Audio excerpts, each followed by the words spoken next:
Welcome, welcome, welcome, everyone. So grateful to be here for the final open channeling event of 2020, though it certainly will not be the final open channeling event. I plan to continue to do these events and other events as I'm guided as we move into 2021. To me, this is such a grounding and connecting opportunity for me to participate in community, and I hope that that energy resonates out and radiates out to all of you. Before we get started, I guess I should introduce myself. There are some new folks on the call this month. So my name is Amy White. I am an intuitive medium. I am a channel, and I am a truth bomb dropper. And I get a lot of questions about what a truth bomb dropper actually is. So I want to just share a little bit about that today. Um, a truth bomb dropper is, and it's not a term I coined, but it's one that I felt so resonant with when I heard it. But it's a person who is dropping some real truth. It's talking about the things that sometimes are uncomfortable, not just about what's happening in the world, but what's happening on my journey, what's happening in my life as I am going through transformation, evolution, and metamorphosis along with the collective. And I feel so powerfully called to create these truth bombs, to drop these truth bombs, because it is what the way that the greater consciousness makes me feel is both aligned with like the collective feeling at the moment, but also is a way to be able to look back and see my own growth, to see where I've come from, how I traversed 2020, for example. And it's really powerful for me as I go back and look at these truth bombs to really recognize the things that I've uncovered and discovered and unearthed as this year, particularly, has been progressing. And I look forward to continuing to be inspired to bring these truths forward as they come into my awareness. So, if there's any questions about truth bombs later on, please feel free to ask. I want to take a minute here also and introduce you to Margaret. Um, Hi, Margaret. Margaret is going to help facilitate and moderate on the call today. So, if there are any issues with the event, if you're having trouble with audio, if for some reason I'm not coming through, please go ahead and use the chat to communicate with Margaret. You can do it publicly or privately. And she can stop me in the middle of the channeling and we can figure out what's going on. The other way that Margaret's going to support the event today is that as we get towards the end of today's call, we're going to open it up for questions for the greater consciousness.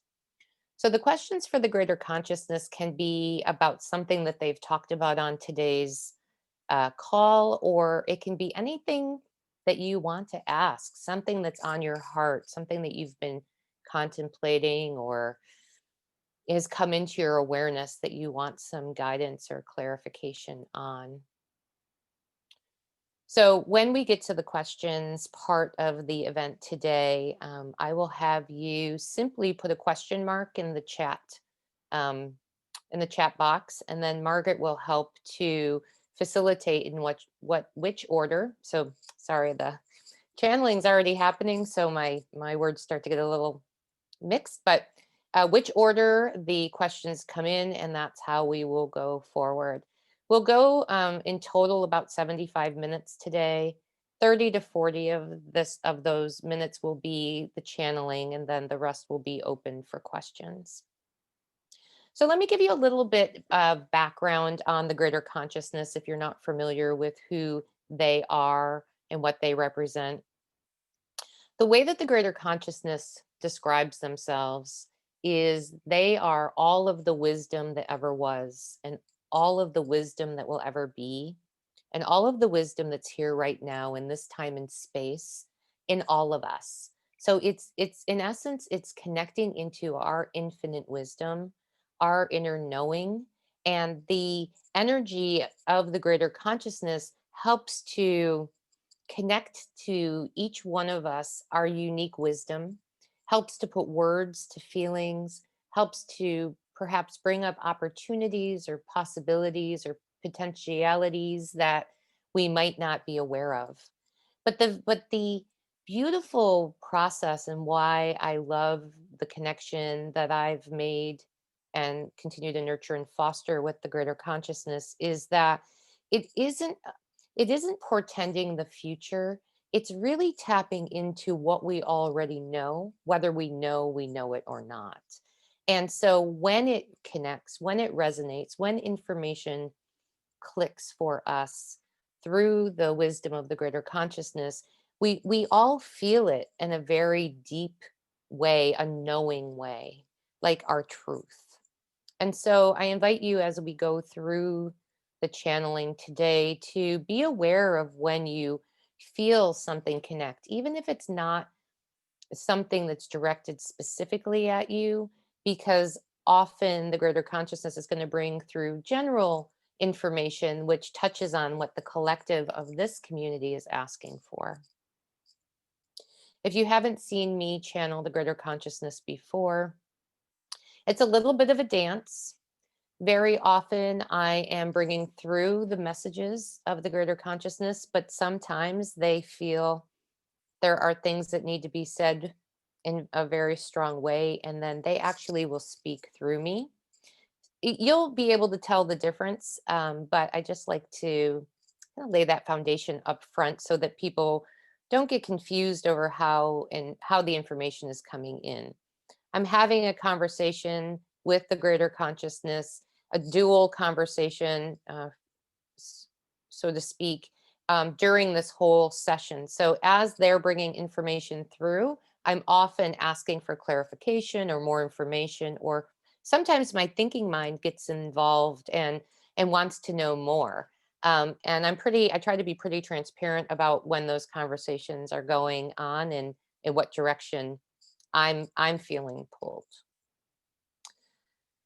So I think that's it. Like I said, we're going to go about 30 or 40 minutes here, and then we'll see what questions you have for the greater consciousness.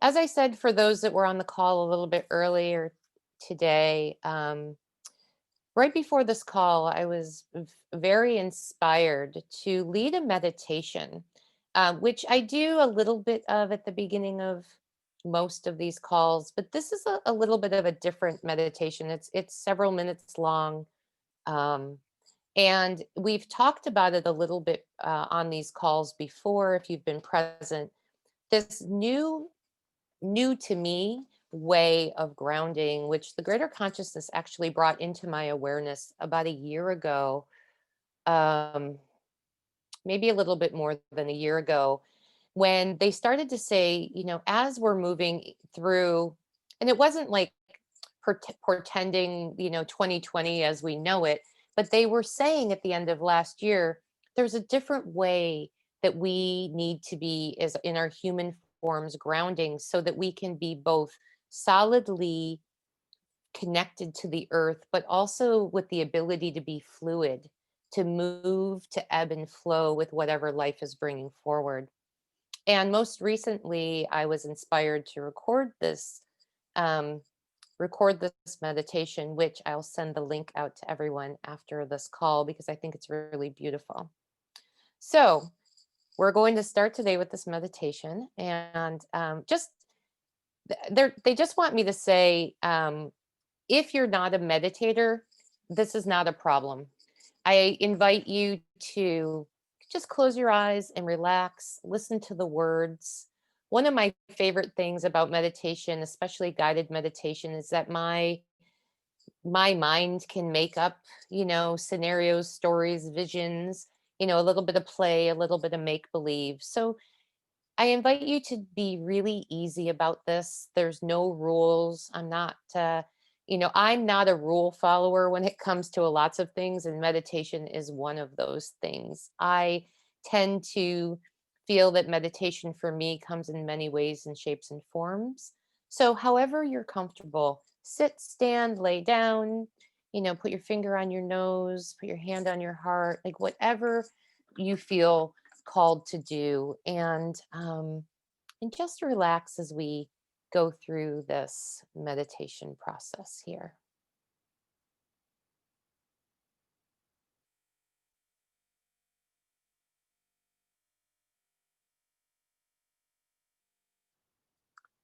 So this meditation is suited for the shifting experience of transformation that we are all in the midst of right now as individuals and as the collective.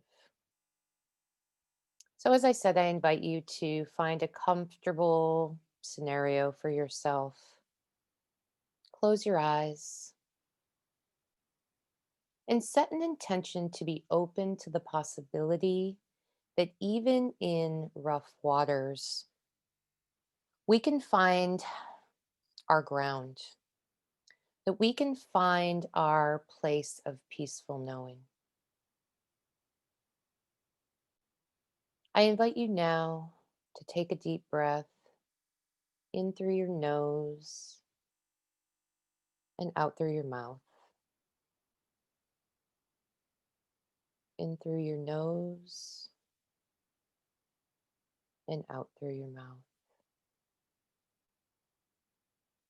Take a couple more breaths like this. And as you are inhaling, imagine bringing in goodness and peace and love into your system. And as you exhale, release anything that is ready to go.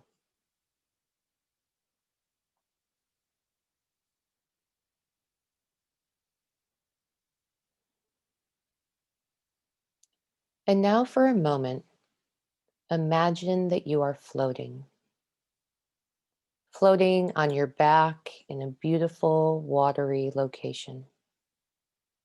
This can be the warm ocean, a swimming pool, or even the bathtub. But picture yourself floating, being held, being supported by the water.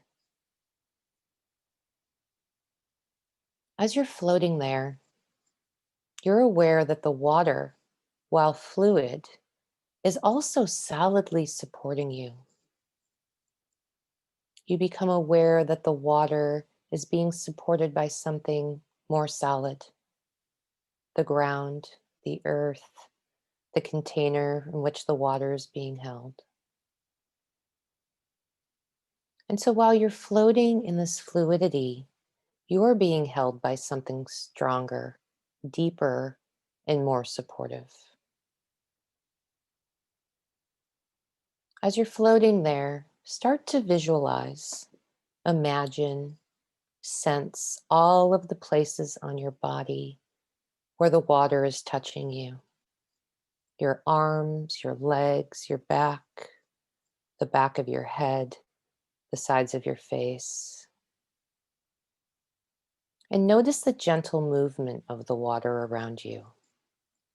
It's moving and holding you at the same time. As you're floating there, allow your body to be lifted and lowered, shifted from side to side by the movement of the water. Sense how deeply you're being held. Drop into this knowing just a little bit more.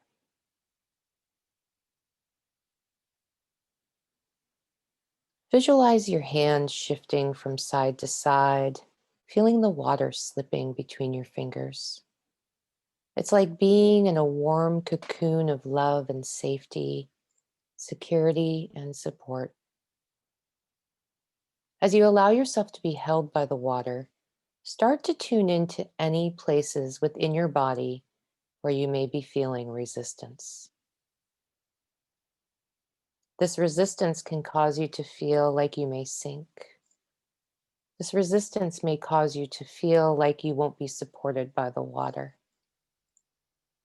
And yet, as you start to put your attention and your intention to the areas where you feel resistance, you can open to the invitation for the resistance to release just a little bit. In this release, this surrender, you may find yourself feeling lighter, more supported, more able to ebb and flow with the movement of the water. I invite you now to relax even deeper, to release whatever you may be holding on to, even if it's just for this moment, and feel how supported you are. Feel how you can be grounded, centered, even in the space of something fluid, something that's moving. I invite you to spend the next minute or so breathing in and out, being aware of and acknowledging all of the contact points of the water around your body, knowing that each point represents a connection to your ground, to your stable, supportive energy. Allow yourself to float and trust, and know that you are being held, regardless of how unstable things may be feeling externally. Keep coming into contact with this knowing. In this moment, all is well. Breathe in and breathe out. Breathe in and breathe out. And continue this breathing pattern for just another minute or so.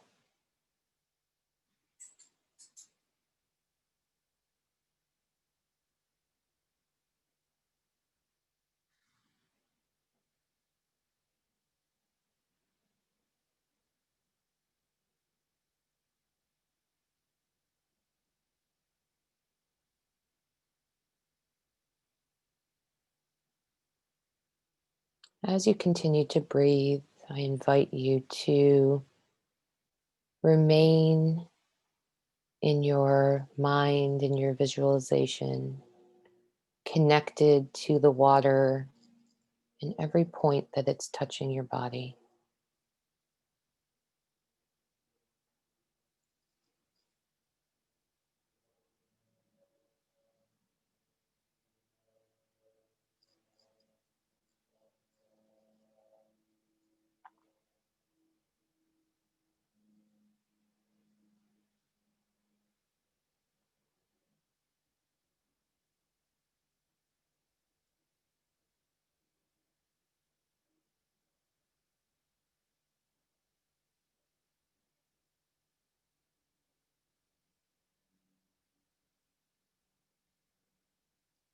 As you feel ready, you can come back into more of a purposeful, deliberate, deep breathing.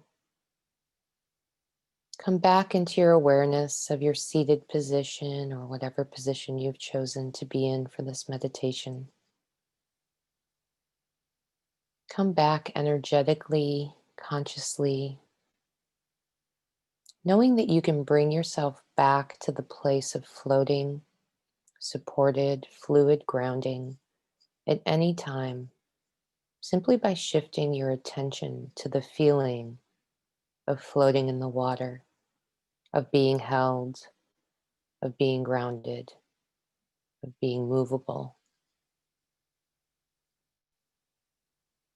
Take as long as you need to here, reflecting on the ease and grace and love that is here for you right now. And whenever you're ready, you can open your eyes, remembering everything that you've experienced.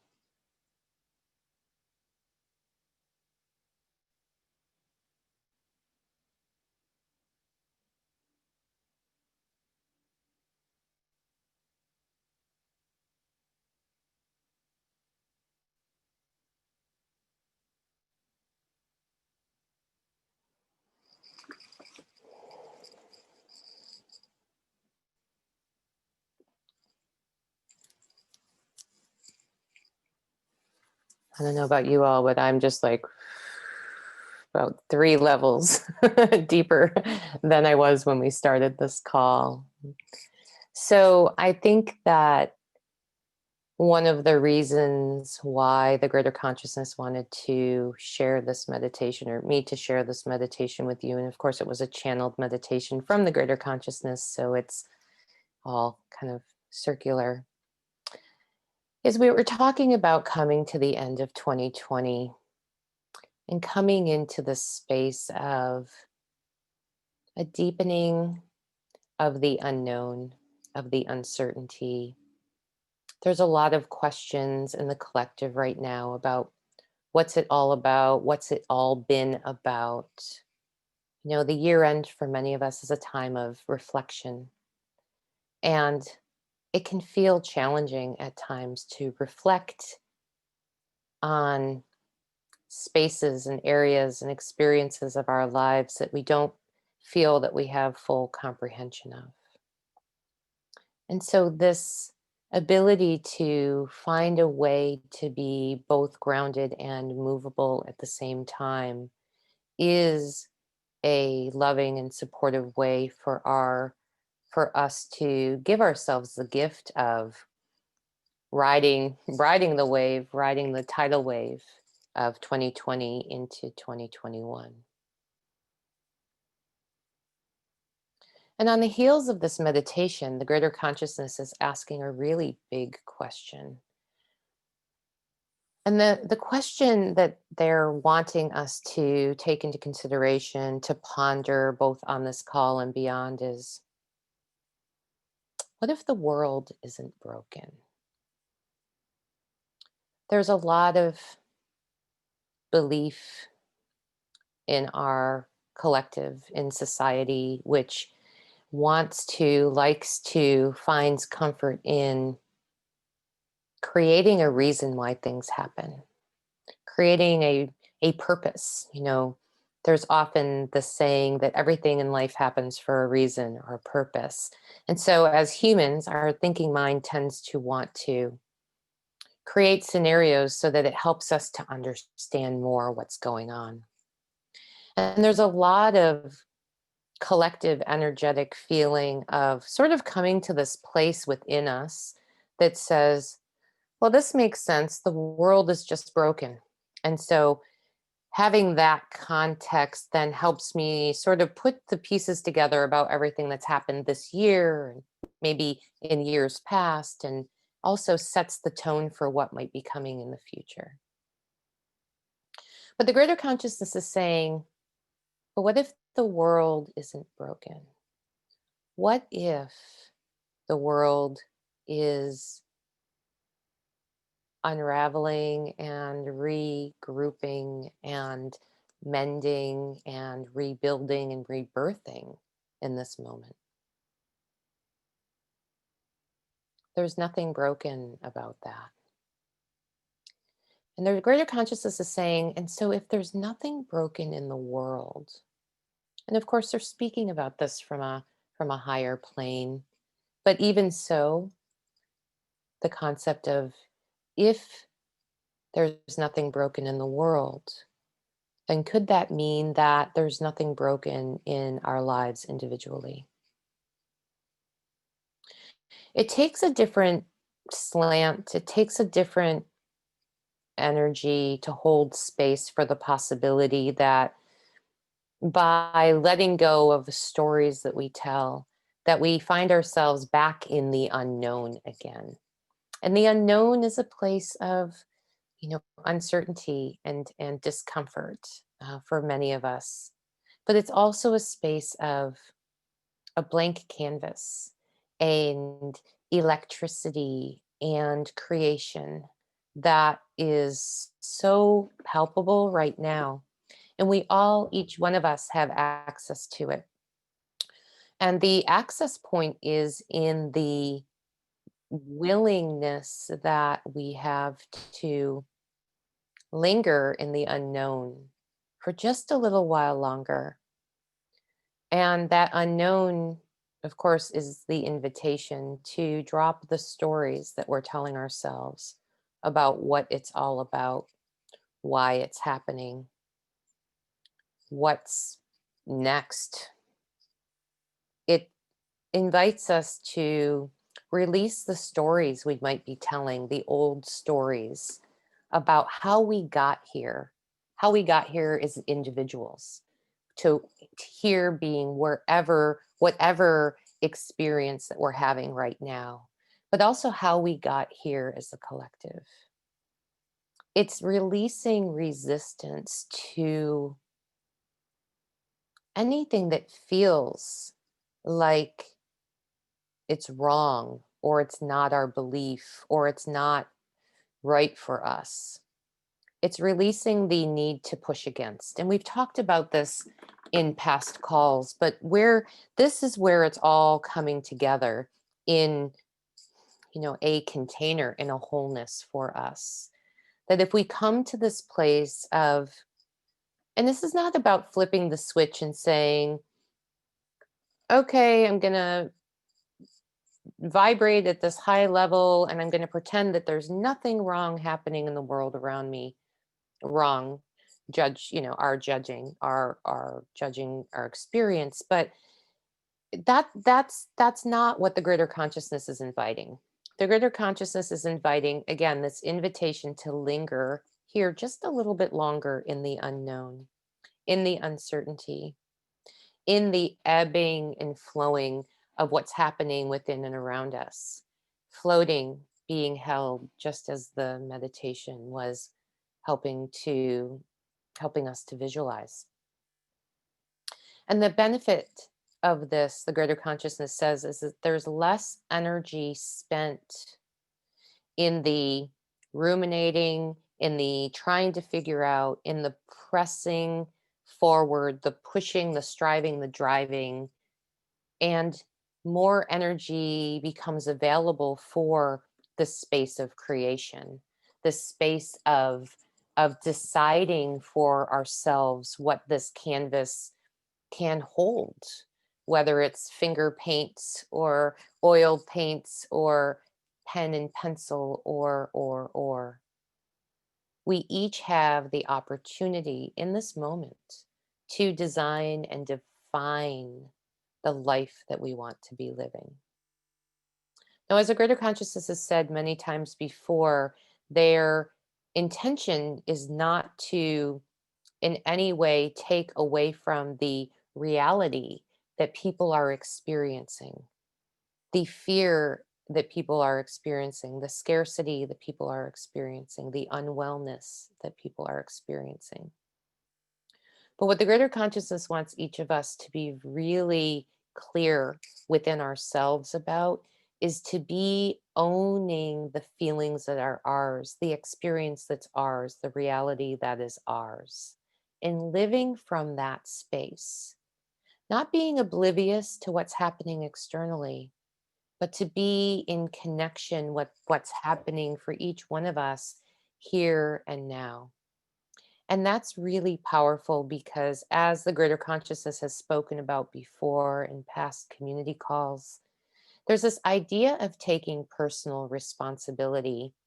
And this personal responsibility is about taking in all of the external input and then bouncing it off each of us off of our inner knowing and making a decision or a choice or discerning, does this feel like my truth or does this not feel like my truth?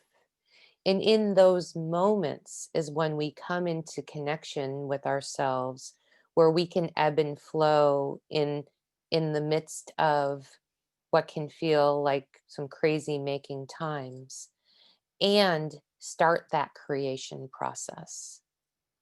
We talked a little, reminding me, the greater consciousness is bringing into my awareness that we spoke on the last call about the idea of the energy being right now fertile for the creation process.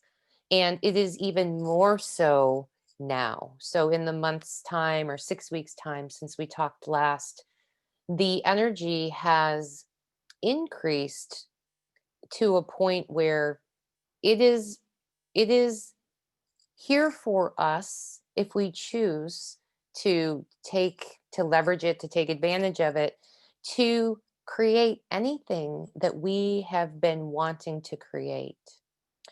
Now, the greater consciousness wants to also bring in here that this is not about what will you come out of quarantine having created, but this is about what are you being inspired to do right here, right now? How are you being inspired?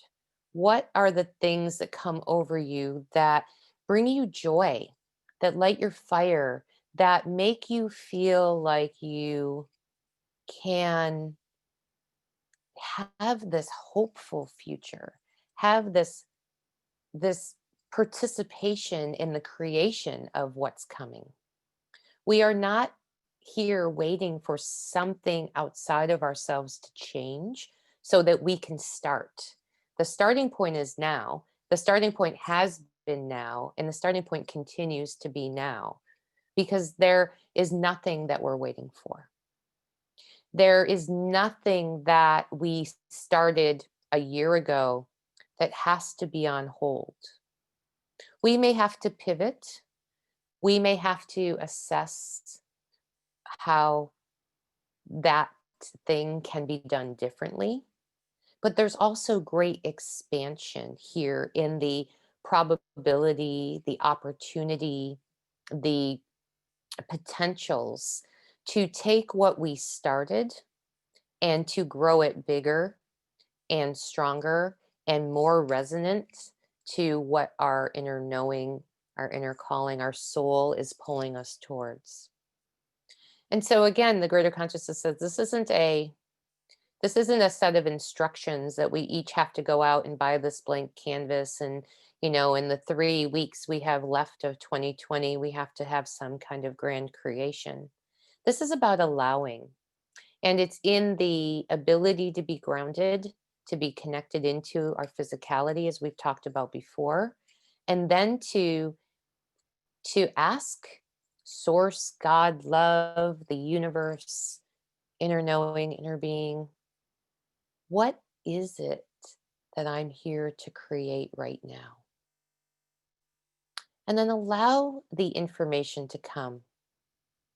We're just having this conversation. The greater consciousness is reminding me on our um, time of evolution intuitive development community call this past week, and the invitation was to use a method I teach in my intuitive development course about using the boomerang method.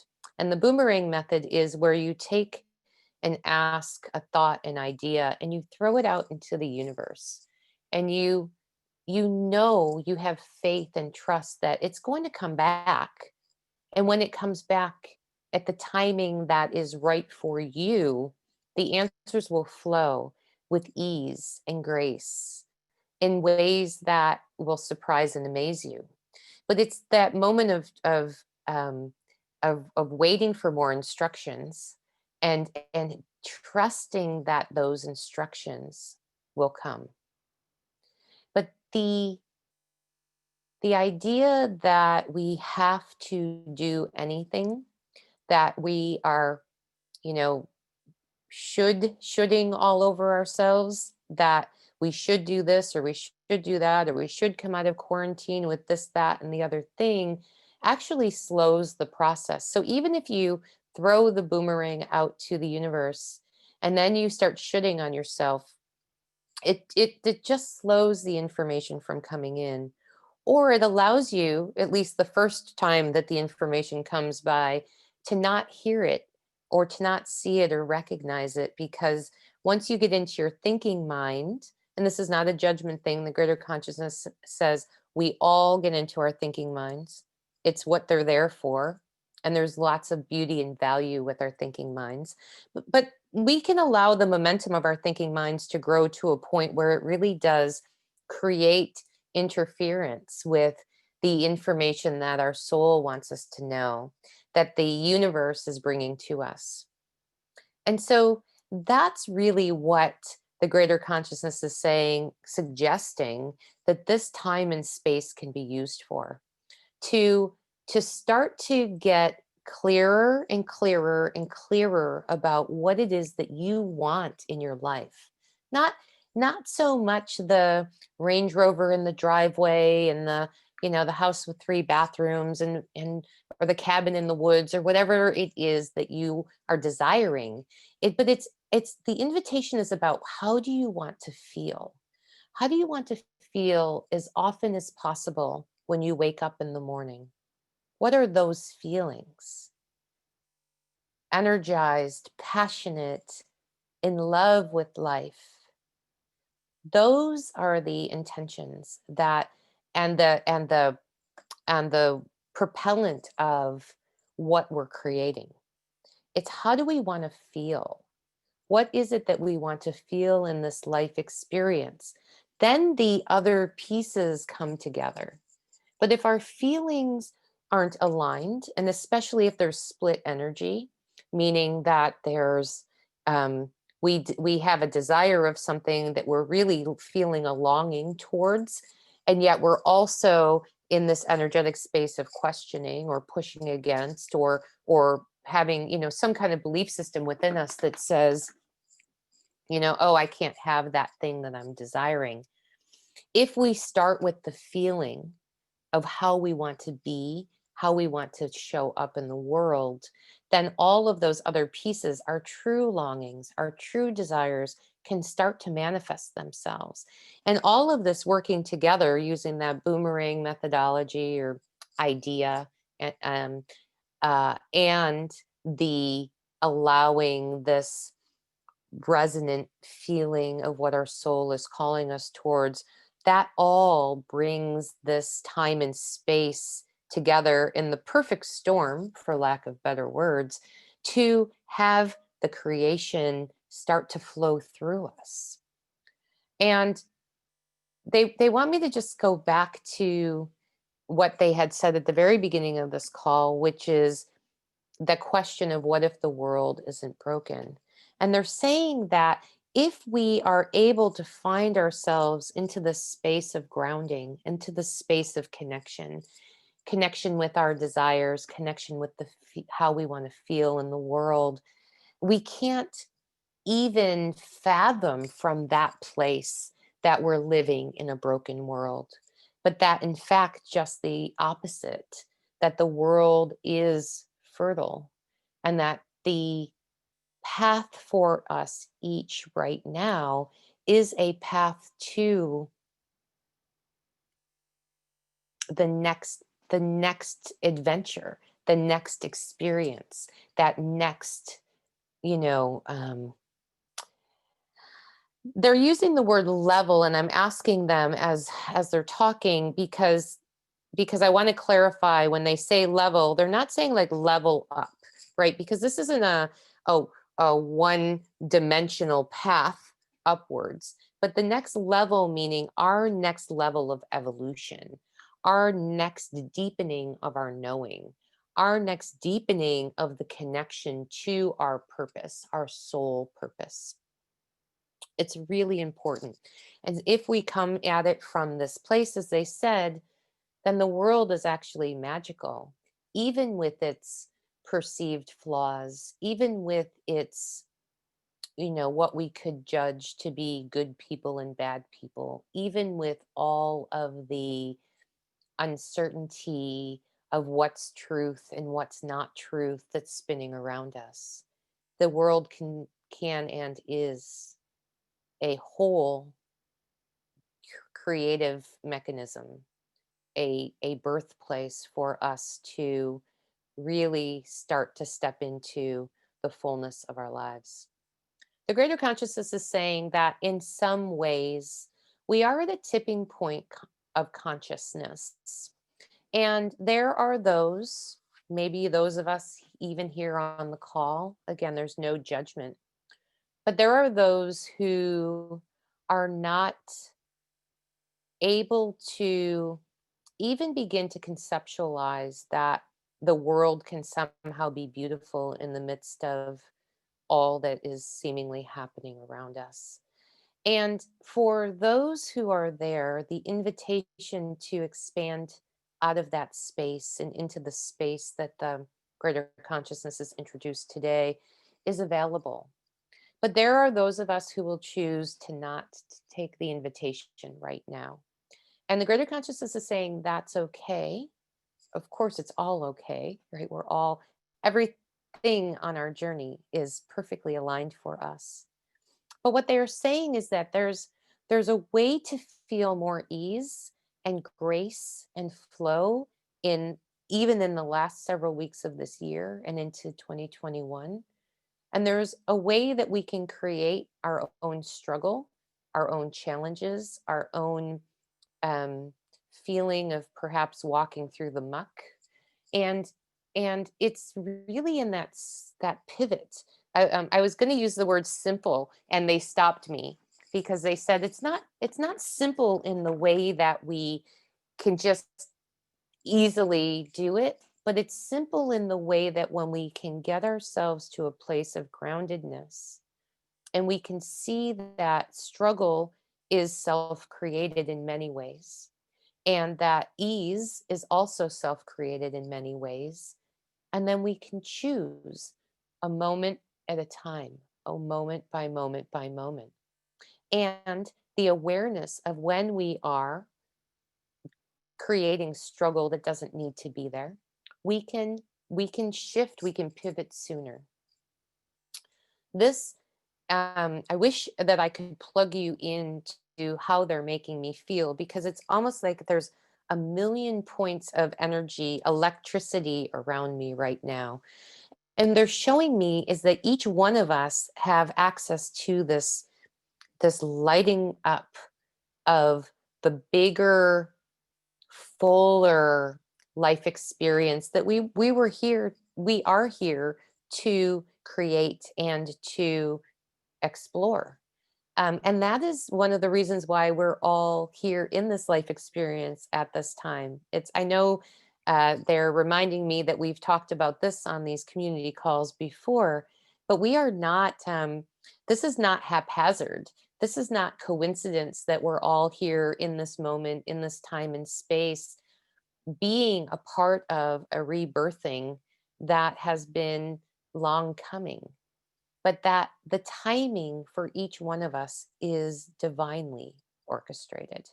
And in fact, our souls made the choice to be here. So it's exciting in that, what they're showing me is like when you're waiting in line to buy tickets to a concert. Hey, remember those days? um, and um, and you finally get up to the window and you've got that moment of like, oh my gosh, what if they're sold out? And then you realize that they're not. And it's that feeling of like you waited, you stood in line. Like back in the day, we would legit camp out in front of the auditorium overnight to get tickets to whatever show. And so all of the work that you did, all of the effort, maybe some of the challenges, some of the discomfort, all led you to that place where you're standing at the ticket window and there are tickets left. And it's an interesting analogy, but it's also one that feels very resonant, that we've done all of these things to get to the beginning of the line to buy these tickets to the next part of our journey, and the tickets are available. Now, as we're standing at the window, we can say, I don't really want to see this show anymore, and walk away, or we can buy the tickets. And I love the invitation that we each of us have the choice to come into that contact with ourselves and say, is this does this feel resonant for me? Does this feel connected for me? And even if it feels scary, even if it feels um, uncertain, if we're being called to take those steps and we really feel it, the tickets are there for us to buy. And so, you know, here we are at the door, tickets in hand, perhaps, ready for this next phase of our journeys. And it keeps coming back to the space of taking it into yourself, discerning what feels best, and then taking the steps from there. Greater consciousness is saying if at any time there was a time to make an intentional choice to continue the journey you're on, it is time now. It is ground zero. It is the beginning of the new. And it's available to all of us right here in this moment. So before we go to questions, I'm just asking the greater consciousness, if they have anything else that they want to say on this. And what they're saying is that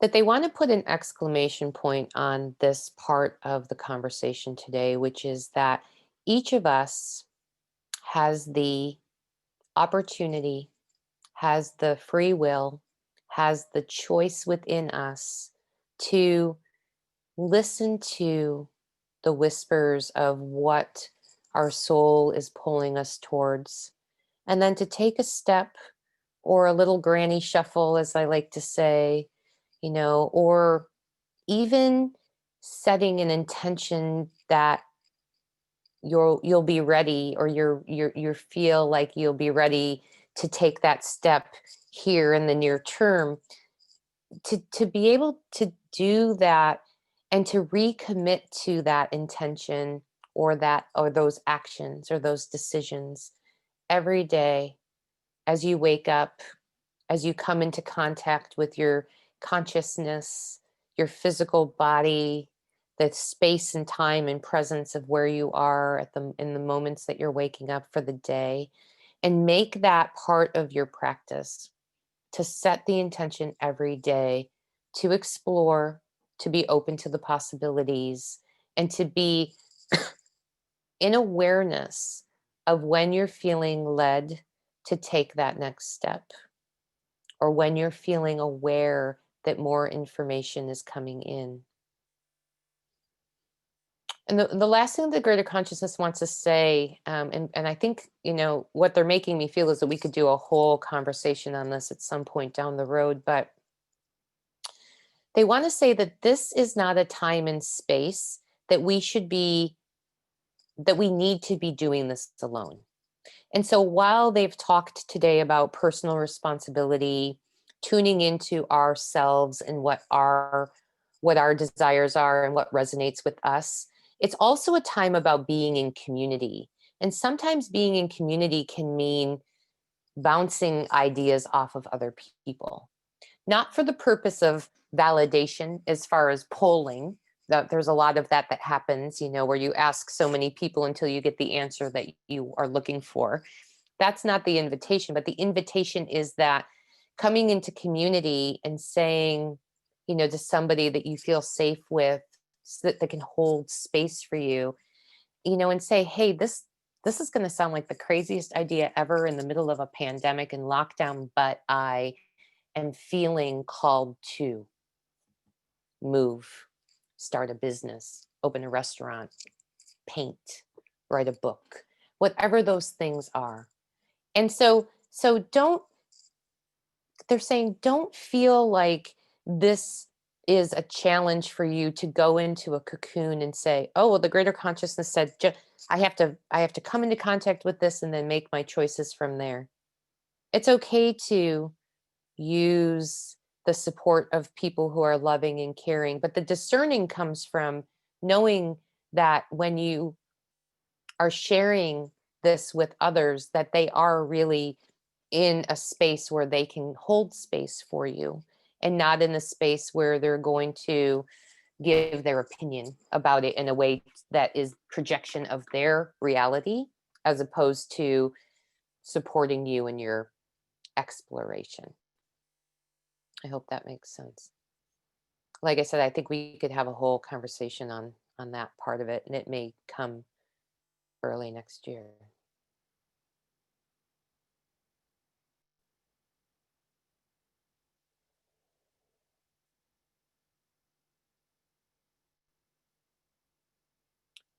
So I'd like to open it up for questions at this time.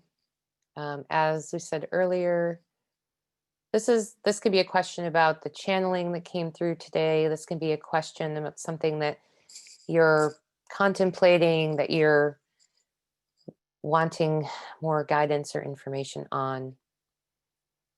The greater consciousness is open to all of it. So if you do have a question, if you want to ask a question, go ahead and put a question mark in the chat box. I know sometimes it's, it can feel a little bit challenging to be the first one. So feel free to take a couple minutes if we need to. I have a few. Oh, Alrighty. okay. Awesome. Oh, First we have Brianna. hey. Hey, Go Hi, ahead. Brianna. How are you? I'm good. Thank you for Good. that. It was wonderful. Mm. Um, I'm wondering if I was just presented with the most recent sort of scenario of, I guess we could call it family estate planning around my dad and stuff, and how that should play out, and what they want me to do. And my inclination is to trust it. Mhm. Um, and to sort of go along with the scenario that I've been presented with. And that was not true a few months ago. Mhm. And I'm just wanting to know if something has genuinely shifted in me and in them, and if this is the best outcome, and that I can trust it. Mhm.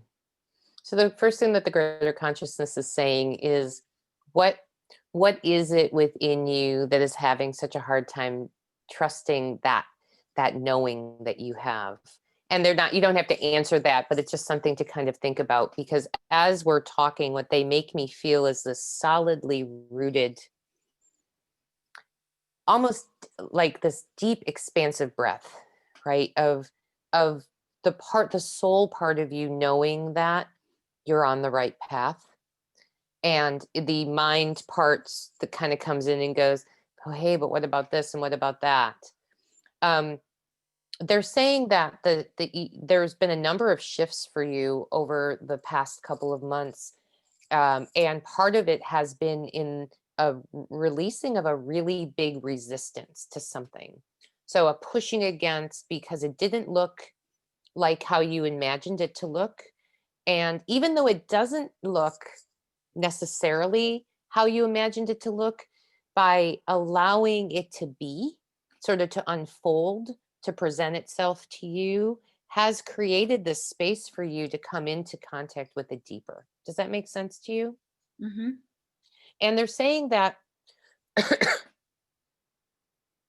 it's,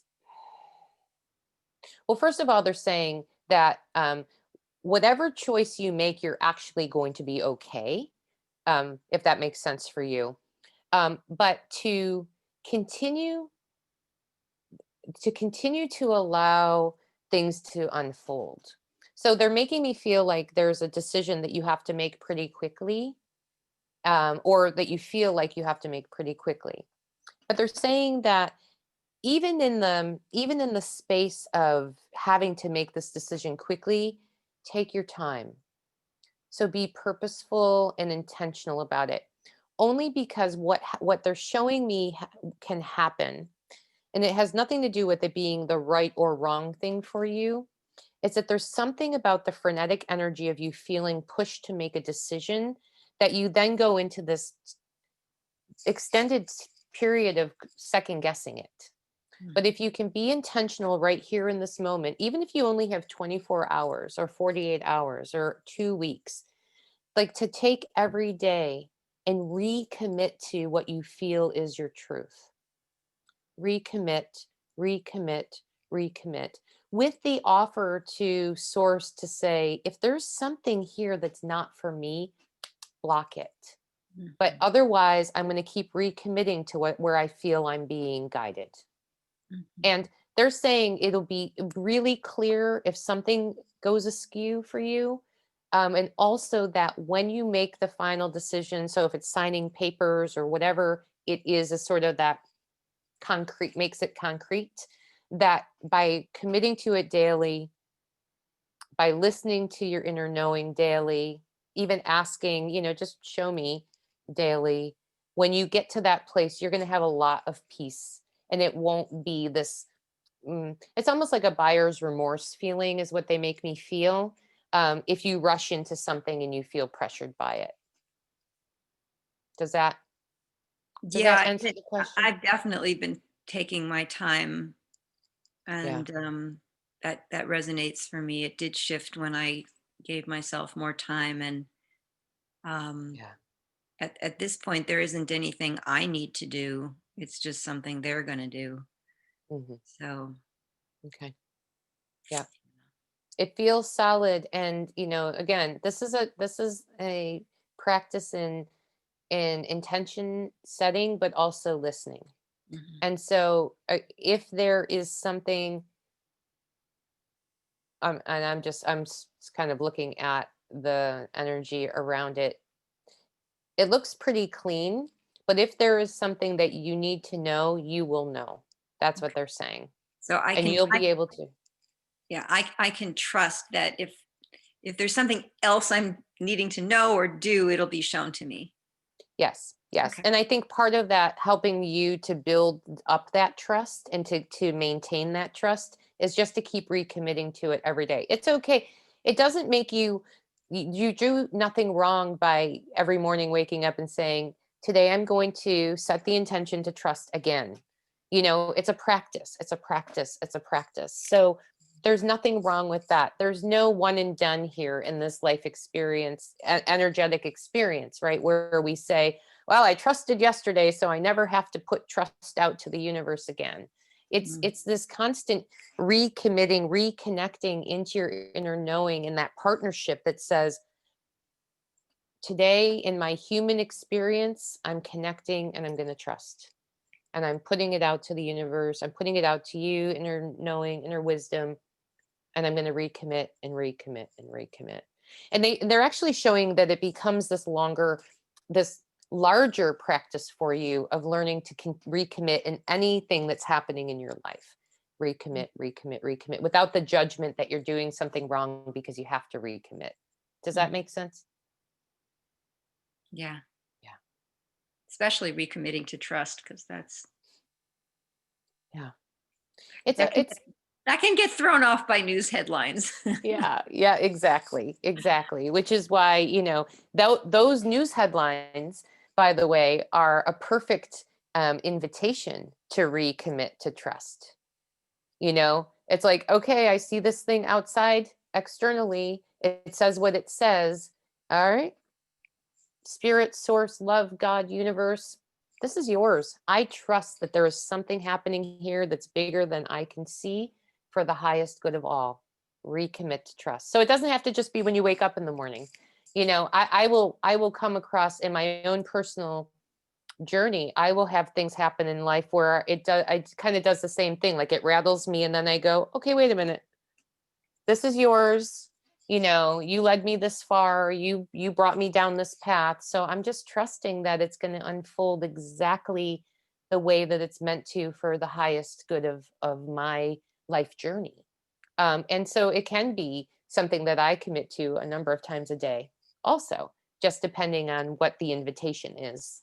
And I think that the headlines right now are a beautiful opportunity to practice this recommitting. Yeah. Thank Good.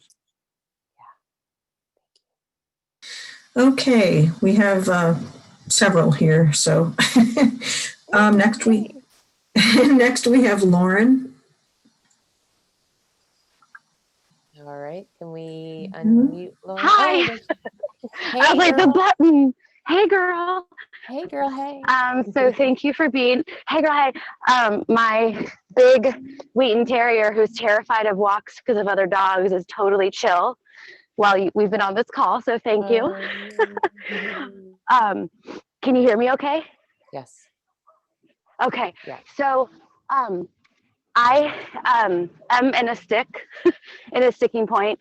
As you know, I had a quest of energy first, material second to understand this year. And I've been in reception of it from non-physical, about non-physical. And last night, I, in my meditation, got the guidance that now it's reception in physical. And and so I had, I'm ruled by Mars, god of war, and I'm also emotional. And I was like, all right, I'm going to set this goal to embody divine masculine energy so that I can attract a divine partner. And if the end of 6 months, there's no partner, fine, I became it, right? I became it. And after my meditation, the book that I read from called The Christ Blueprint, where I turned to was about how if you're in too much divine masculine and you present yourself as whole, nobody coming because they're like, she don't need me. So like my guidance was like go off social media every other day, to not send so many signals, to allow it to be received. And I already got confirmation from a stranger basically who sent me a text who was like, where were you today? So I was like, all right, so I'm aware of the confirmation and the guidance, but I realize that a nuclear family is the scariest thing for me. A real relationship, a family, scares the living daylights out of me. And so I'm just wondering like what the greater consciousness can add to that, because I do trust the process because I have evidence of it working in other areas, but it still scares me. Yeah. Well, the first thing that the greater consciousness wants to say is that what you did by following the guidance to go off social media every couple of days, to bring some balance in, you're actually, they want to make sure that you are understanding that you're not just sort of allowing the masculine to dissipate. When you're doing that, you're calling in the feminine. And so wholeness isn't embodying the masculine. Wholeness, because you want a partner, wholeness is finding the way to balance the feminine and the masculine so that you're in wholeness within yourself, so that you attract then externally those that are also in that wholeness within themselves. They also want to say that, you're ruled by Mars, which is war, but Mars is also creation. It's creation at its core, at its root. And so the energy of creation and war, while similar and dissimilar, it's in the ability for you to shift how you're looking at it, because again, war being the masculine and the creation being the feminine of Mars, but trying to embody both pieces of it, bring you into wholeness. They're saying too that the discomfort and the whole nuclear family thing. Did she drop out? Well, she can hear. No, I'm here. I'm here. Okay, sorry. This is part of your journey. It's like finding balance in all of the spaces that you find yourself in: work, relationship, intimate relationships, partnerships on the business side, like all of those things, nuclear, family, all of those things. You're being asked to come into this connection with the masculine and feminine within inside you. And the more you can come into balance there, the easier people are going to show up that are not, and I want to be really clear, that aren't necessarily going to make you feel safe, but are going to show up and you are going to feel safe. You are going to feel grounded, not because of them, but because of what you have inside of you. Does that make sense to you? Yeah, because I was like, how do I ask them? Because like I technically know the answer, but I don't feel it. I don't believe it. And so that resonates, that because like I saw somebody on a walk and I was like, oh, I should go talk to him. Like, I've never seen him. That's cool. Like, he has a smile. He's walking towards me. And like my body kept moving. but my brain was like, stop, stop, but my body just kept walking. Right. So Yeah. like, it scares me. I'm literally scared of men now. It's so Yeah. weird. Yeah. Well, you know, I want to honor that. The again, they're making me feel that as you almost like put that to the side for just a little bit, not long, but enough to be able to recommit to this balance.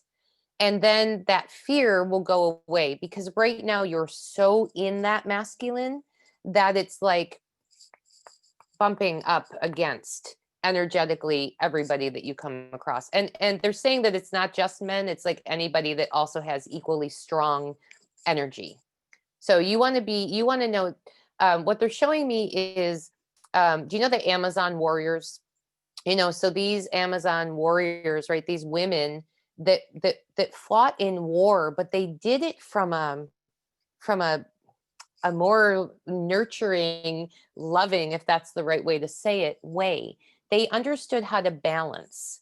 They understood how to lead both when they had to be in that physical embodiment and also when they could be in that energetic embodiment. And that's really what you're being asked to find your way to. And when you're able to do that and to keep coming back to that space within you, you're going to see everything else just start to fall into place around you. It can't be forced, because if you're forcing it, then you're doing the old, it's like doing the same thing over and over again and expecting different results. It can't, it doesn't work in your highest good when you do it that way. Yeah. Yeah. Thank you very much. Okay, next we have Ryan. Thanks, Margaret. And hi, Amy. Good to see you. Hey, Thanks for being here today. nice to see you. My question is about like internal and external incongruence. Mhm. So your metaphor of the line waiting for the tickets was extremely resonant to me.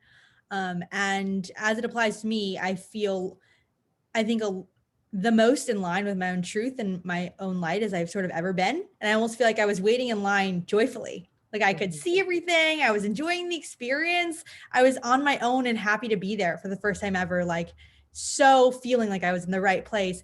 And I got up to the ticket window and the tickets weren't available. Mhm. But there is no feeling of wrong. And so I don't feel like anything is wrong. Like I don't feel panicked, but I also don't really know what to do when what I feel and what I'm looking at doesn't make sense. Right, right. And so was wondering if you had any kind of wisdom for where to go or what to focus on. Yeah. So the two things that they are, well, the first thing that's coming through right away, and they wanted me to stick with the ticket analogy for a minute, is, you know how sometimes when there's a sold out show, they add a second show to the lineup?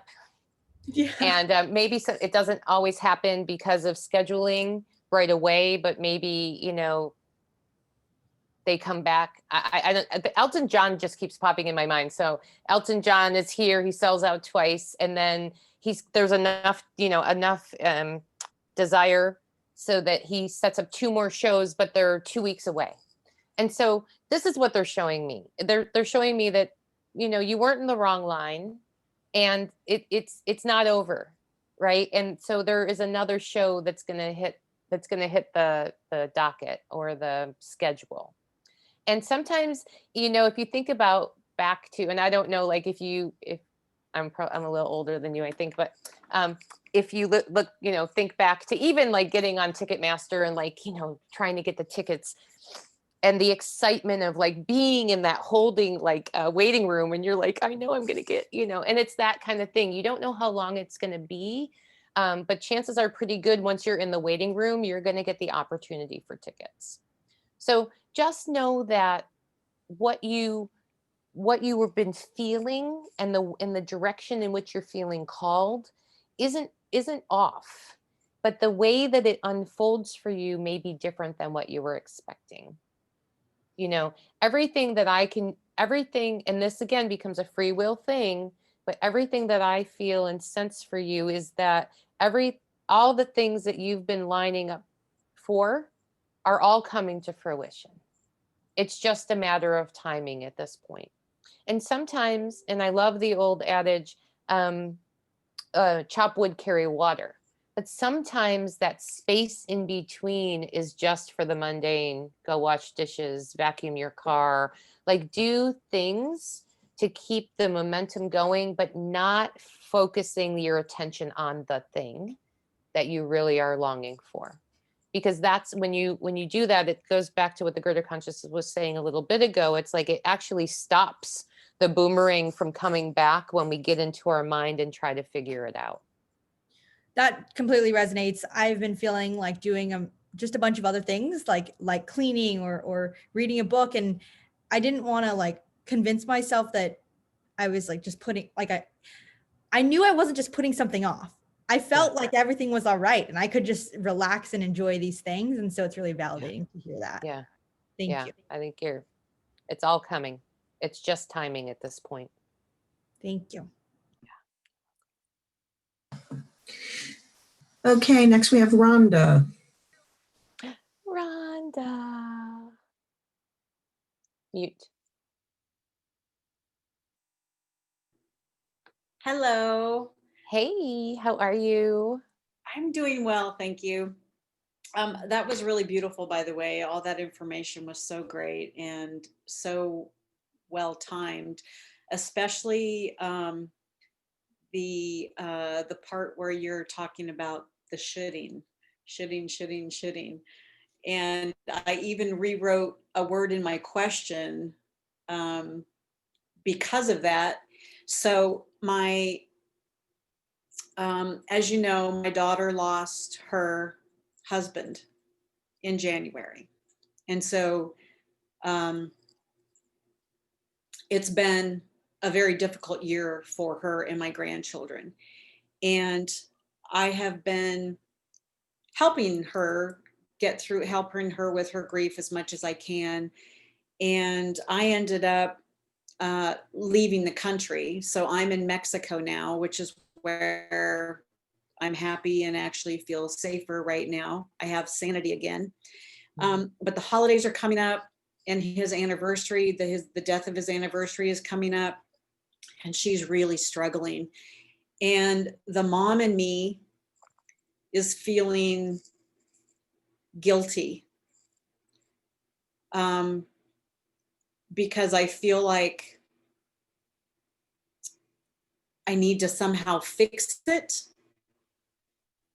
And I'm feeling helpless and I'm feeling really selfish because I don't want to leave where I am. And yet I know she needs me on some level. And so really, I think the question that I initially wrote was, how can I best support her with her grief and healing? And then I changed can to should. And then you started talking about shoulding, and I was like, oh, dang it. So I'm torn, with living my life and with putting everything on hold and helping her live hers. And I'm struggling. Yeah. Well, the greater consciousness says that the best way that you can support your daughter in her healing and her grief is to live your best life, to take care of your needs, to be the example of survival, but thriving after crisis. What the greater consciousness is showing me is that your daughter, I'm just asking how to say this. I'm going to say this as the words as thoughtfully as possible, that your daughter doesn't actually need you to heal her grief. She doesn't, she really needs to see that life can go on, that life can flourish, and that in the midst of all of the challenges that she's going through, that is the brightest light that you can shine for her. Now, that doesn't mean that you can't find ways to support her But what the greater consciousness is saying is this is not, there's nothing right now in the energy forces asking you to stop forward motion for yourself, to sacrifice some part of your life for her. That's not your role, mama. It's not. You didn't cause the scenario. You can't heal or fix the scenario. So you can find out what are the things that she needs that you can support the best way from where you are, physically, mentally, and emotionally. And continue to use that as the way to send loving kindness and care to her and her children and your grandchildren. Does that make sense to you? It does. I actually am flying out for Christmas, and I'm staying through the death of his anniversary so that I can physically be there with her. Mm-hmm. And then I'm coming back to Mexico. Mm-hmm. And so I'm hoping that will help. But I feel like, just like you said, I feel like if I'm taking care of myself and doing the best I can for me and allowing myself to thrive and grow, because so many things are at the cusp of, like, I feel so many great things for myself that I'm so close to obtaining, that I feel like that will put me in an even better position to help her in Yes. ways that I haven't been able to before. That's exactly what they're saying. And the other thing that they're saying is that just societally, we have this belief system that somehow we're not allowed to thrive if someone in our life is not thriving. That it's bad, or it's show off-y, or it's something. Yes. And that's not what we're here for. And that is not your energy at all. You're I was going to say, you're not doing a Rhonda parade every day around the place that you're living. But even if you were, that would be okay, right? Your life and your path and your trajectory has to be in alignment with how you're being called. And every time that you deny a part of yourself because of some obligation to some story that isn't truth. And again, the greater consciousness isn't saying don't support your daughter. The greater consciousness is saying don't support your daughter at the expense of your health and wellness. Right? It's the greater consciousness has used this terminology in a lot of different ways, but it's like self-harm through service. And so if you are serving someone else, even if it's benefiting them, if it's harming you, you're not in alignment. We are not here to self-harm ourselves for service, not here to self-harm through vulnerability, not here to self-harm through sacrifice. That's not what any of us are being asked to do. And that is an old story that is ancestral in our DNA, in many of us here on this call and in the collective. That there's this idea that we're supposed to be these martyrs and that we lay ourselves on the tracks. And again, I want to be really clear that the greater consciousness isn't saying like F your daughter. That's not it at all. It's finding that balance of how do you take care of you, nurture you, and support her without harming yourself in the process. Right. And those are really the vibrations that I've been feeling every time I meditate on it, every time I talk about it. Like, I feel more in alignment when I'm being true to myself, or the thoughts of the actions I want to take to be true to myself, versus when I think about my daughter and the decisions, like moving back just for them. That doesn't feel like it's in alignment. But I didn't know if that was true, or if that was just my guilt, or just like you said, feeling obligated to fix something that I know I can't ultimately fix. Right. Exactly. In that way. Exactly. So it's the greater consciousness is one of the practices for you is really to, as you're making decisions, ask, is this self-harm through service or is this in my highest good? And then discern and make the decisions from there. That's not, it's not to say that at some point you get a request from your daughter and you say, is this self-harm through service or is this in alignment, and you feel in alignment, then go and do it. Because then you're doing it in alignment. But every cell in your body is going to be like, Okay. let's go this way, right? And so you're not going to have to Right. question. But if you question Yeah, it, and that's why I'm going back Mhm. for Christmas and for um the his anniversary. That felt right to me, Mhm. to be there for her physically. So Mhm. Perfect. So you're listening really well to your inner knowing. that's good to know. That's very affirming. Thank you so much. It's good to see you. Thank you. You too. Okay, just to let you know, we have up next is Manju, and then Mike, and then Jessica. Okay. I've got time if you all do. Stay if you can. Okay, actually, the question was typed out to me from Manju. I Okay. hope I'm saying that correctly. I purchased and moved to a new apartment this summer. After I moved in, I clearly realized it isn't really what I want. It is small, etc. I feel constricted. I brought it mainly as it is a fit money-wise. I feel like I haven't considered my needs and paid attention to only financial aspect of it. How do I contemplate this experience? What is the next step?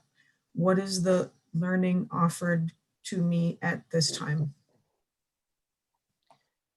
Thank you for that question. It's so beautiful in the awareness of where you are in the moment. The first thing that the greater consciousness says is that even when we make choices that feel like they come from scarcity or fear, it doesn't mean that we're making the wrong choice or a bad choice.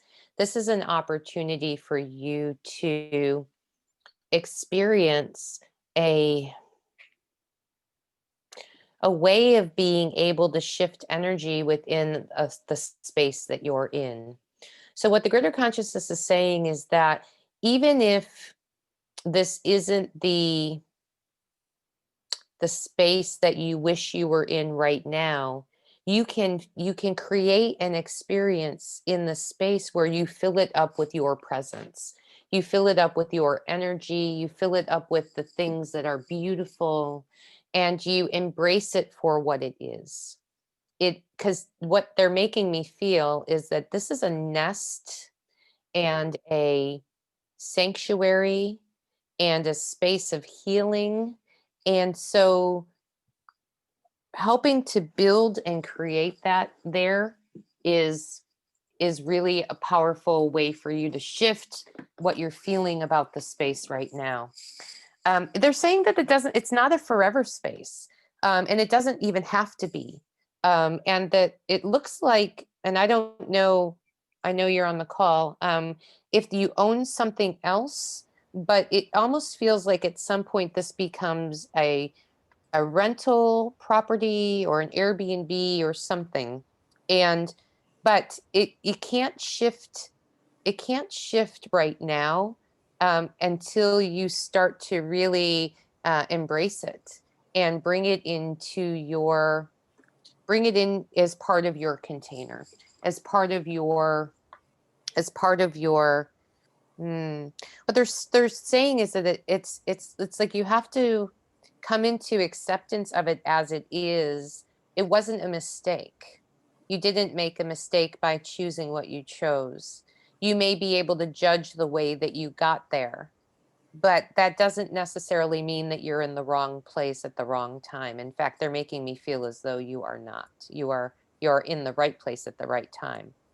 So, excuse me, just like we spoke over a few times here on the call today, is that you can choose one way or the other. You can choose to be in the story that it's a uh, it's a home that was born out of scarcity, or you can look at it as a place that you can fill up with who you are and what you represent energetically, but also in the physical sense, and make it part of a positive part of your experience.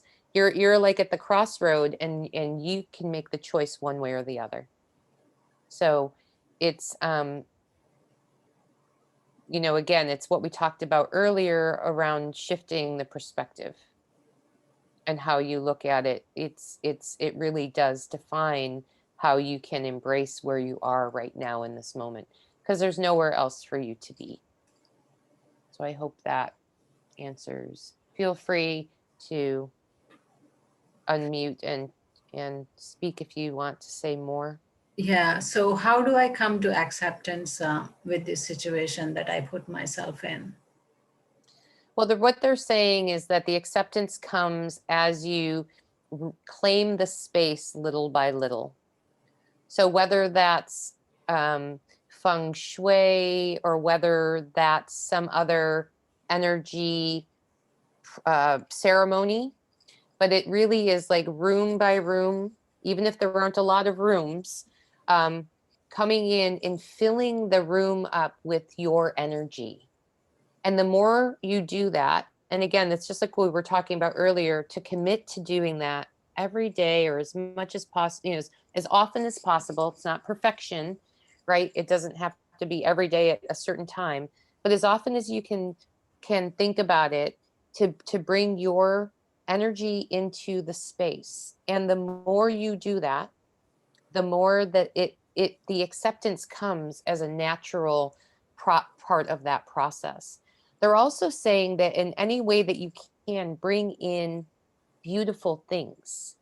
Doesn't have to be big, doesn't have to be expensive, but beautiful things. It could be a feather that you find on your walk, or a rock that is in the shape of a heart, or little crystals that you put on the windowsill, or whatever, a painting that you've created, or anything that you feel is beauty, and bring as much as you can, bring that into the space. They're saying it's a process, but it's not a long process for you.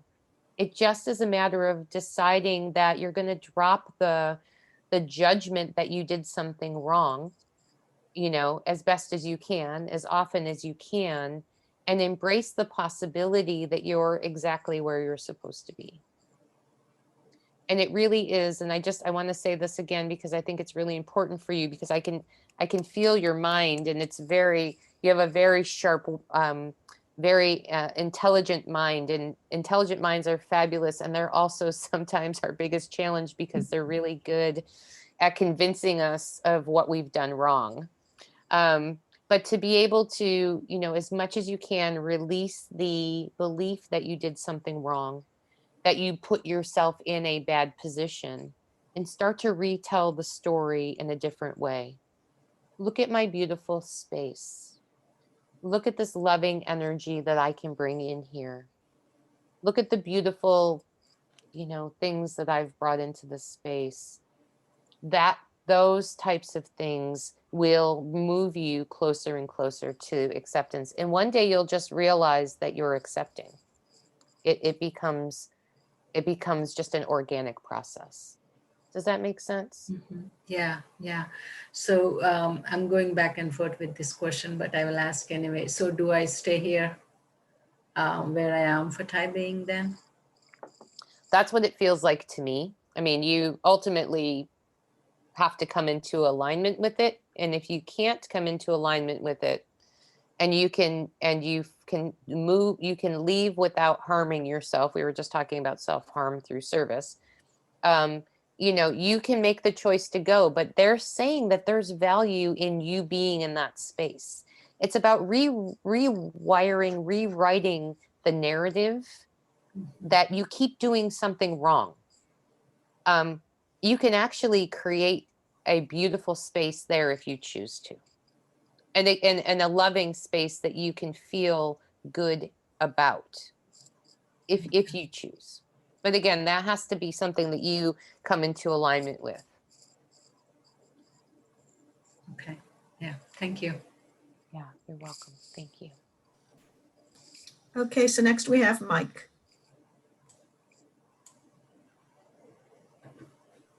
Hi, Amy. Good Hey, to talk to you again. good to talk to you too. Yeah. Well, in the process of formulating this question, I think I almost have my answer, but That's how it happens. I was last night, in the dead of night, and it was somewhere between like hypnagogia and a lucid dream or something around in there. I felt like a very distinct, like, I had a sense of like, oh my God, I mean, I'm just like opening up, I'm channeling almost. And, Mhm. and it was kind of, I mean, I don't remember all of it.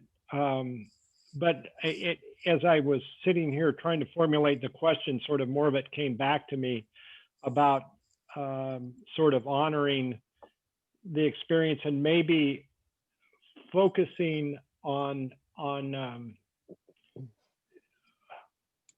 going into it, and a realization that I need to be maybe less distracted and sort of focus my energies more on this to really be with it and stay with it, as opposed to being distracted. And I guess my question is if there's anything else coming up that would be a guidance for me to continue to develop a relationship with this. Mm-hmm. Yeah, it's very powerful right now for many of us, and not just because it's the winterish, time of year here in the States, but the veil is very thin, and so many people are experiencing their intuition and their connectivity to universal consciousness in new ways. But what the greater consciousness is saying is to be really light and playful with it. You're not being given an assignment, you're not being given homework, you're not being given a timeline, but to find a way to play and dance with the information as it's coming in. And it's a two-way partnership that you're co-creating, right? It's not just you being the receiver of the information, but also to be asking and to be testing and to be, shoring up how information is coming in, and what you feel, what you can trust is inner knowing, inner wisdom, versus when your mind comes in and does what your mind is good at doing. It's all of this, but it's a really, they're showing me like this joyful, playful experience and not anything serious, because not that channeling isn't a serious opportunity to learn to deeply connect, but it's not, as they say, and for whatever reason, they keep coming back to, this is not an assignment for you. Does that make sense? Like, it's not, there's no due date or deliverables. This is an ongoing, unfolding, opening up, and then you really having a lot of say as to what and how it comes. So as an example, what the greater consciousness is saying is that if you find that you're channeling mostly at 3 a.m. and your sleep is being disrupted, you can connect in with the wisdom, the energy that you're connecting with, and say, hey, how about we wait till 6 a.m. because that's when I get up and have my coffee, and that's when I'd like to receive the information. So we can set boundaries and structure and all of those things, but to do, again, loosely and playfully in a dance. It's nothing more than that for you right now. Does that make sense? Yes. Thank you. Yeah, you're very welcome. I mean, I'm excited to see how this unfolds for you.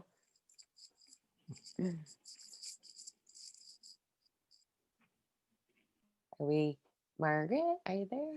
Okay, yep. I was trying to mute him for, Oh, that's okay. People keep, when people drop off, the squares change on my screen, and so then I don't know where to find people.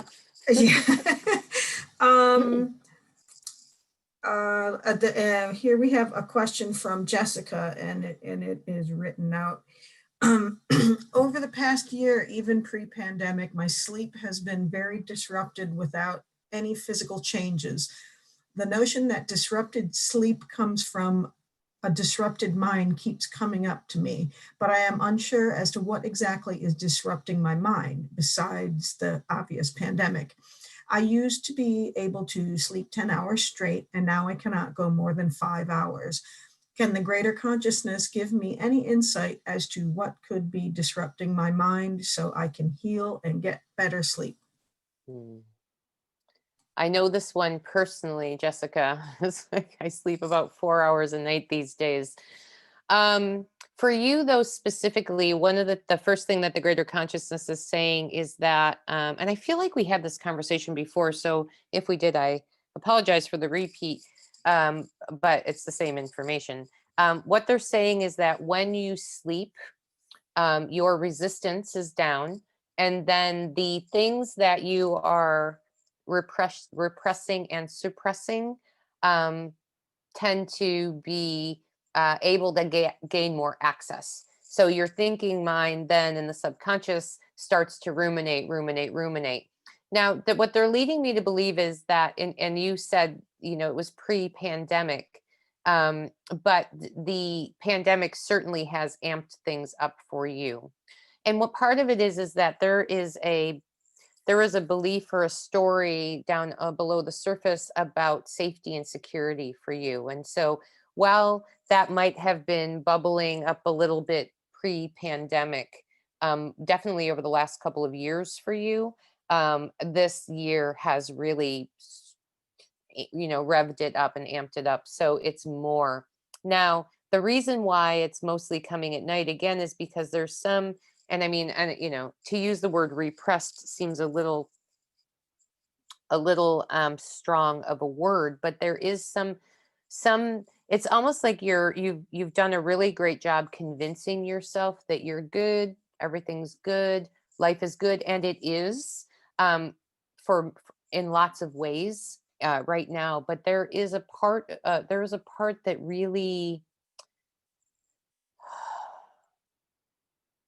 really just feels unsafe. That's the best words I can find to describe it. And that safety is really about it's coming from within, right? It's not external per se. It is about,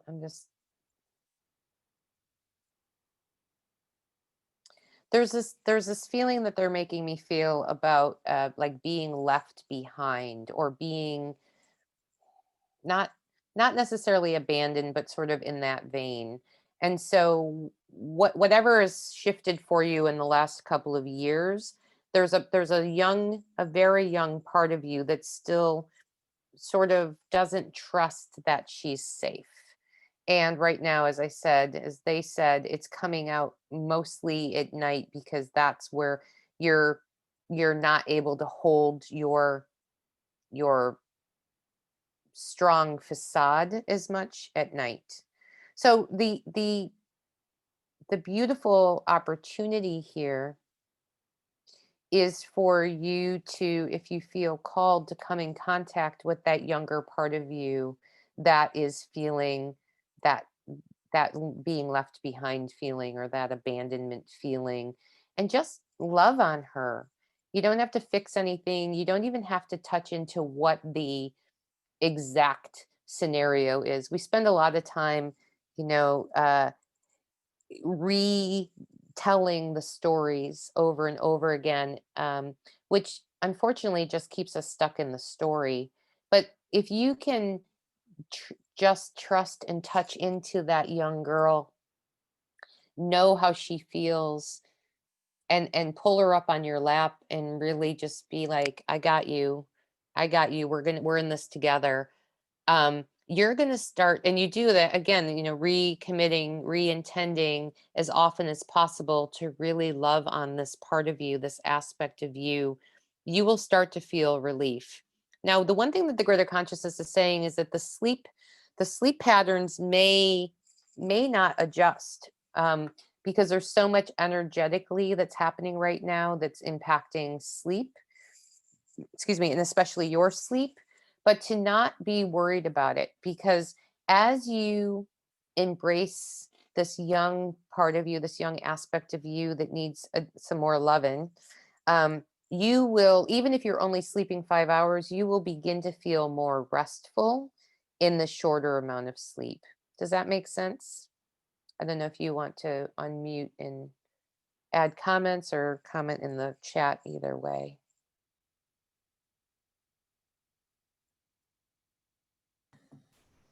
In the chat, she just said, that makes a lot of sense. I never thought of that. Thank you, Amy. Oh, you're welcome.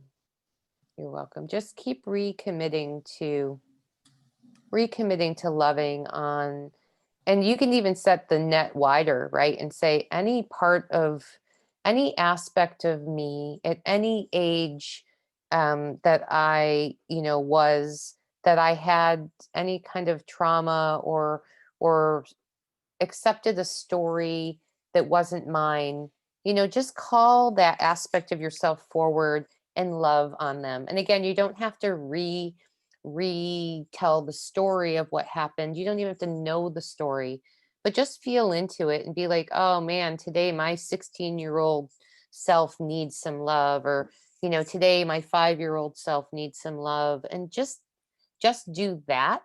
And that, believe me when I tell you, will shift and pivot more than I can even put into words right now.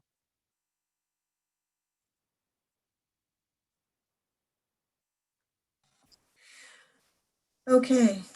Can I ask a question real quick? Yes, Very quick. absolutely. Yeah. Marcia doing my chart. Oops, sorry, my daughter's texting me. Marcia doing my chart, and every time not every time, I mean, the one time she read it, and then in her discussions, she talks about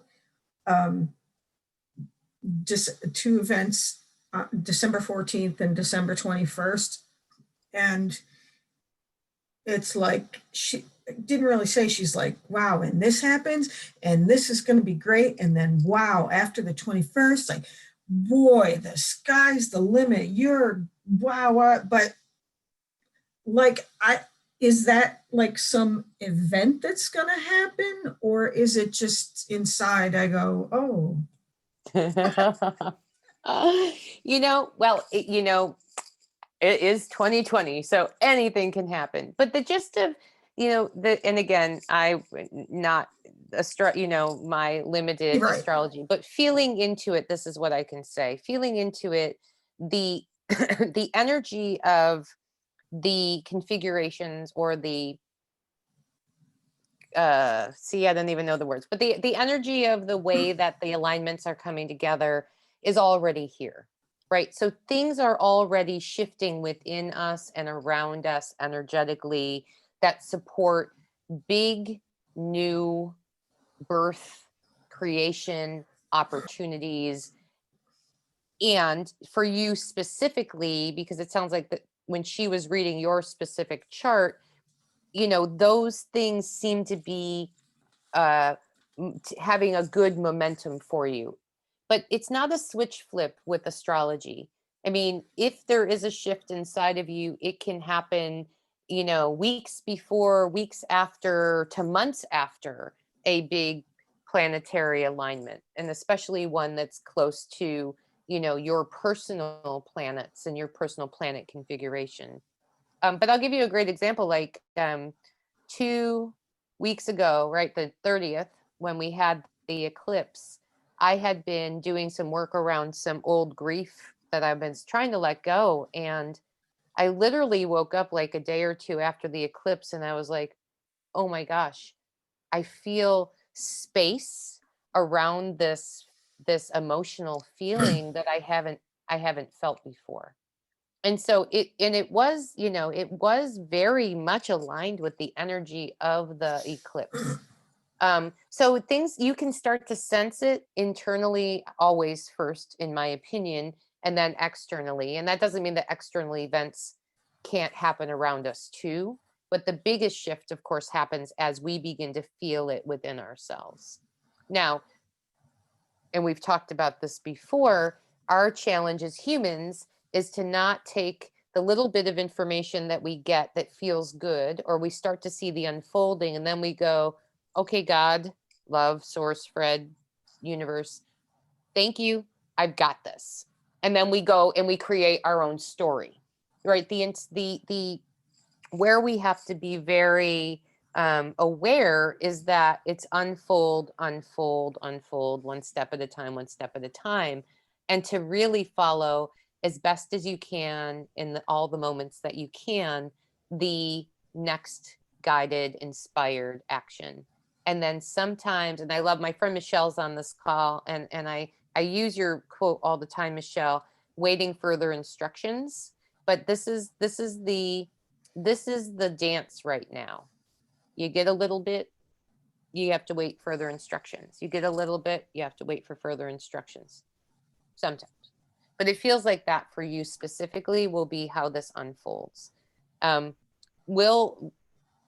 said, the energy is supportive of some really big changes, happening on the collective. And so many of us are going to ride the waves of those changes, just as we, the greater consciousness and I were saying earlier. It's that there are those that are going to embrace what's coming and look at the changes as positive, and then we'll continue to flow in that positive forward momentum. And there's those that won't right now be able to get out of the headspace of looking at it like the world is burning down around us, and they're going to have a very different experience, but we all get to choose. Does that make sense? Yeah. Yeah. And I would say it's big, huge energy, but for you specifically, but here's the thing that I want you to be really aware of. And I hate to say this because I know you hate to hear it. It doesn't necessarily mean the floodgates are going to open all at one time for you. They could. But on some level, it's coming together. It is coming together for you. Your job is to stay in the place of trust and faith, just like we were having the conversation earlier. Trust that you haven't been brought this far on your path for the universe to be like, ha ha, psych. That's not it. That's not it. Okay, thanks. I wish I could show you what I'm seeing, but I can tell you that there's a lot of golden sparkly light around you. And girl, a year from now, this is going to be a very different conversation. And I can't wait.